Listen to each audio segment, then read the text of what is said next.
Are you a blogger whose recipes are getting buried in the Google search results? Or maybe you're a food blogger that's just getting started and can utilize this valuable piece of information from the beginning. I am going to show you one little step that I took that drove so many more ratings and reviews to my recipes, which then in turn helped me rank higher with Google.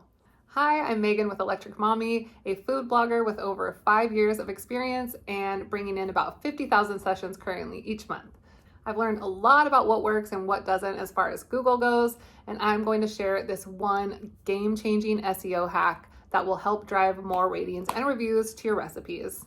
This simple little adjustment to your recipe card not only drives engagement, but it also signals to Google that your content is valuable and therefore helping you climb higher in the search results. So let's dive in. Google loves content that people interact with. The more engagement your recipe gets, like comments, ratings, shares, the more likely Google is to see your site as valuable and then show it to other people. And one of the easiest ways to boost engagement is with recipe ratings. When people rate your recipes, it's a really strong signal to Google that people like your content. And again, it's just more likely that they're going to push your site out to other people. So the step I'm talking about is by adding a clear call to action to the end of your recipe card. So right after you list all the instructions of how to make whatever it is that you're sharing, then you need to end with a call to action, which it could be really simple. Something like, if you make this recipe, please leave me a comment or a rating below. Thank you so much. And I'm telling you, just adding that to the end of your recipe card will help remind so many more people to go do that, to go leave you a rating or to leave a comment that they otherwise wouldn't have even thought about. Most users actually don't think to give feedback, especially on recipes. It's just not something that they think to do. But if you give them a little nudge, like a little prompt, you're way more likely to get some people to bite, to actually come and leave you a rating or a review.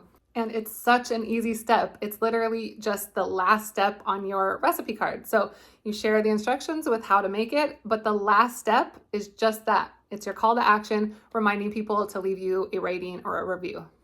When I implemented this myself, I noticed such a big difference because I use Pinterest a lot, like a lot of us food bloggers do, and so many people would leave comments and likes on my pins, which is great because it helps drive traffic through Pinterest, but that doesn't help Google at all. Once I did this and put this call to action on the recipe card, I noticed slowly that I was getting more and more people actually leaving ratings and comments on the blog piece itself. And I don't know about you guys, but I am big on reviews. So not only does your ratings or reviews help your recipe and your content rank higher with Google, but it's also a lot more likely that someone else is going to try your recipe if they see that someone else tried it and they liked it.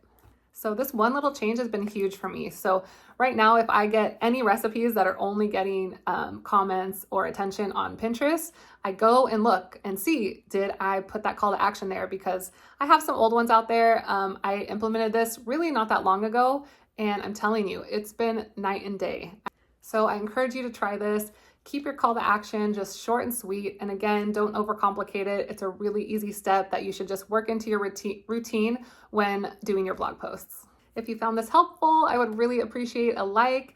And if you're a food blogger, I encourage you to subscribe because I am going to be sharing more tips like this and other information and knowledge that I've learned along the 5+ years I've done food blogging. And if you try this, please come back and let me know how it works for you. I am very, very curious to hear.